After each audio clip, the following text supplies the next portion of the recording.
যখন এর আগে তদন্ত হয়েছিল ওরা ওদের কাজ করতে এসেছিল, কিন্তু আমাকে জানালো সকালবেলায় যে আপনার বাড়িতে আমরা এসছি সার্চ করবো। আমরা করতে বাধা দিন, কারণ সেদিন 12ই জানুয়ারি ছিল।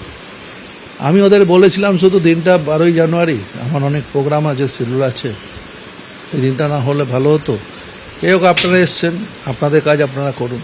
এখন 1 বছর পরে আবার সকালবেলায় এসে আমাদের অফিস সল্টলেকে, যেটা আমাদের বিধায়ক অফিস, ওপরে আমার ছেলেমেয়ের অফিস আছে, তো সেখানে গেল উইদাউট নোটিশে, কোনো কাউকে জানালো না, নিজেরা ঢুকে গেল। আর রেস্টুরেন্টে গেছে, সে গেছে আমাদের অফিস দোকানকে আমরা বলেছি যা দেখতে চাই দেখিয়ে দেবে, কিন্তু একটা ইন্টিমেশন দেবে, তো মালিককে তো ইন্টিমেশন দেবে। এটা কি ধরনের এনকোয়ারি হচ্ছে?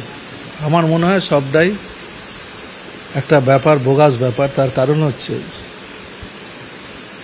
সামনে নির্বাচন আছে, নির্বাচনের আগে যত পারো অপোজিশনকে, যারা এই রাজ্যে শাসন ক্ষমতা আছে, তাদেরকে যতটা পারো দুমড়োজ করো, চাপ দাও, নত স্বীকার করো।